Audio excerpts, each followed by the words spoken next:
Hello friend, basically इस lecture में हम सिंपल डेसिमल पे डिस्कस करेंगे। सही है, किस पे? डेसिमल पे।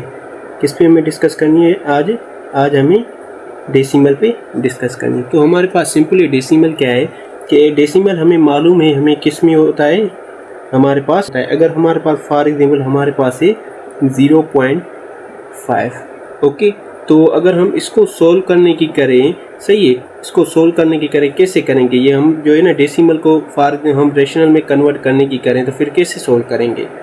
तो ये मोस्टली टेस्टों में क्वेश्चन हमारा हमसे पूछा जाता है। सही है, तो सिंपल क्या करोगे, फर्स्ट ऑफ ऑल यहाँ पर क्या दोगे? 0, यहाँ पर पॉइंट, यहाँ पर 5। सही है। अभी क्या है, सिंपली रेशनल नंबर में जब हम कन्वर्ट करेंगे, हम फॉर एग्जाम्पल रेशनल नंबर में इसको कन्वर्ट कर रहे हैं, किसमें? रेशनल नंबर में, या आप P/Q फॉर्म बोलो, डिपेंड ऑन यू, ओके।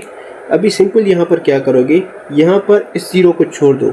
सही है, इस जीरो को छोड़ दो। ये पॉइंट जो है ना, पॉइंट को रिमूव करो। जब भी पॉइंट को रिमूव करोगे तो डिनोमिनेटर में 1 ऐड करोगे। पॉइंट खत्म 1 ऐड, पॉइंट खत्म 1 add in the denominator, okay. अभी यहाँ पर क्या है, पॉइंट के बाद पॉइंट तो हमारे पास खत्म हो गई। ये तो जीरो का कोई भी वैल्यू नहीं होता। सही है, जीरो का no any value, no any value. तो पॉइंट का हमें वैल्यू मालूम हो गया कि डिनोमिनेटर में 1। अभी हमारे पास और क्या है, हमारे पास कांस्टेंट नंबर है, कोई भी हो सकता है, 1 2 3 4 5 6 7 8 9 10, जो भी हो सकता है। सही है, जितने हमारे पास कांस्टेंट नंबर होंगे उतनी हम जीरो देंगे पॉइंट के बाद, यहाँ पर 0, ओके। तो हमारे पास क्या आ गया, क्या आ गया हमारे पास? अभी हमारे पास अगर इसको लिखें सिंपलीफाई करके, यहाँ पर 5, यहाँ पर हमारे पास 10, हमारे पास ये हमारे पास क्या है, P/Q फॉर्म में। P, ये हमारे पास Q, P/Q फॉर्म में हो गया, ओके। अब इसको सिंपल है सोल्व करो, सिंपलीफाई सोल्व तो करना आएगा। तो यहाँ पर 5 का टेबल 1 टाइम, यहाँ 5 का 2 टाइम, तो हमारे पास सिंपल क्या है, 1/2। तो ये हमारे पास सिंपल आंसर है। क्या है? सिंपल आंसर है। अगर हमारे पास अभी ये हमारे पास क्या है, 0.5, अगर हमारे पास आ जाए कि 0.2 आ जाए, फिर क्या करोगे? सिंपल है, फिर क्या करोगे?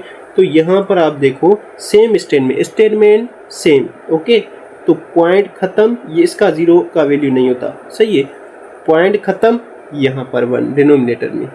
और कितने कांस्टेंट है, जितने कांस्टेंट होंगे उतने 0 ऐड करेंगे। 1 कांस्टेंट है तो 1 0 ऐड करो, ओके। तो सिंपलीफाई करके लिखो, यहाँ पर 2, वो यहाँ पर डिनोमिनेटर में 10, क्योंकि 0 का तो वैल्यू होता नहीं, ऐसे ही ऑलरेडी ख़त्म हो जाएगा। और क्या है, पॉइंट का वैल्यू था, हमने डिनोमिनेटर 1 ऐड किया, और कांस्टेंट का भी वैल्यू था डिनोमिनेटर में 0। तो यहाँ पर सिंपल टेबल लगाओ, यहाँ पर 1 टाइम, यहाँ पर 5 टाइम, तो मीन बाय 1/5, ओके।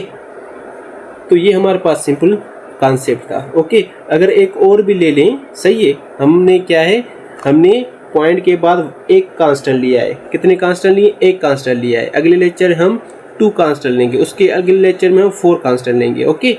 तो एक और अगर ले लें, फॉर हमारे पास यहाँ पर देखो कि हमारे पास क्या है, अगर हमारे पास 0 पॉइंट अगर हमारे पास यहाँ पर 7 आ रहा है, क्या आ रहा है? 7 आ रहा है। तो सिंपल क्या करोगे, यहाँ पर देखो कि यहाँ पर आप फर्स्ट ऑफ ऑल यहाँ पर इसको क्या है, इसे सिंपलीफाई करो, उसके बाद यहाँ पर राइट करो। यहाँ पर 0, तो ऐसे ही 0 खत्म हो गया। ऐसे ही यहाँ पर पॉइंट का वैल्यू क्या है, डिनोमिनेटर में 1, डिजिट कितने कांस्टेंट? 1, तो यहाँ पर 0। तो हमारे पास यहाँ पर क्या आ जाएगा, 7 सेम ही, और डिनोमिनेटर में 10। सही है, इसका टेबल नहीं लग रहा, तो यहाँ पर ये सिंपल आंसर है, और कुछ भी नहीं करना, ओके। तो ये सिंपल कॉन्सेप्ट था। अगर ये वीडियो पसंद आई तो लाइक सब्सक्राइब करना ना भूलें, दोस्तों ज़रूर शेयर कीजिए। Thank you very much.